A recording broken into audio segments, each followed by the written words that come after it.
ശംഖുമുഖത്താണുള്ളത്. ശംഖുമുഖത്ത് നിന്നും നമുക്ക് blood moon ദൃശ്യമാകാൻ സാധിക്കുന്നുണ്ട്. ഏതാണ്ട് 90% ഭൂമിയുടെ നിഴൽ ചന്ദ്രനെ മറച്ചിരിക്കുന്നു എന്നുള്ളതാണ്. ഇവിടെയും വലിയ തിരക്കാണ് ആളുകളുടെ. ഈ അപൂർവ പ്രതിഭാസം കാണുന്നതിന് വേണ്ടി തന്നെ ശംഖുമുഖത്ത് വലിയ ആളുകൾ നമുക്ക് ദൃശ്യങ്ങൾ കാണാം.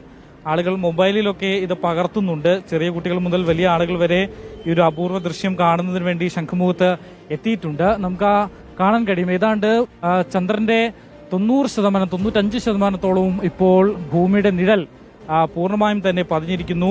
ഏതാണ്ട് 9 മണിയോടുകൂടി, അതായത് 8:58 ഈ ഒരു ഗ്രഹണം പ്രോസസ് ആരംഭിച്ചത്.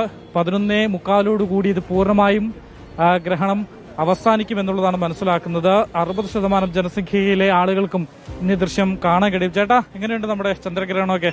കൊള്ളാം. സാധാരണ നമുക്ക് കണ്ണാടിയൊക്കെ വെച്ചിട്ടാണല്ലോ കാണാൻ കഴിയും. ഇതിപ്പോ നഗ്നനേത്രം കൊണ്ട് കാണാൻ കഴിയുന്നുണ്ട്. പൂർണ്ണമായിട്ട് പറഞ്ഞുകൊണ്ടിരിക്കുന്നു. എപ്പോ എത്തി? നേരത്തെ തന്നെ കണ്ടോണ്ടിരിക്കുകയാണ്. 1 മണിക്കൂർ മുതൽ എത്തിയിട്ടുണ്ടായിരുന്നു. മോളെ കൊണ്ടുവന്നാണ്.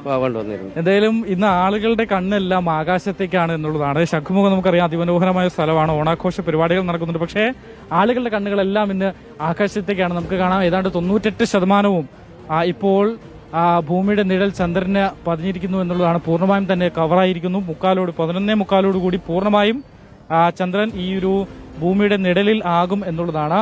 ഏതാണ്ട് 1.5 മണിക്കൂറും 20 മിനിറ്റും ഈ ഒരു ചന്ദ്രഗ്രഹണത്തിനായി എടുത്തു എന്നുള്ളതാണ് മനസ്സിലാക്കുന്നത്. ആളുകൾ ഈ ഒരു അത്ഭുത പ്രതിഭാസം കാണുന്നതിന് വേണ്ടി വലിയൊരു ഒന്നിച്ച് കുടുംബത്തോടൊപ്പം ഇവിടെ എത്തുകയും ചെയ്യുന്നുണ്ട്. വീഡിയോ ജേർണലിസ്റ്റ് ശിവപ്രസാദിനൊപ്പം reporter Ashin Diego, in reporter, Thiruvananthapuram.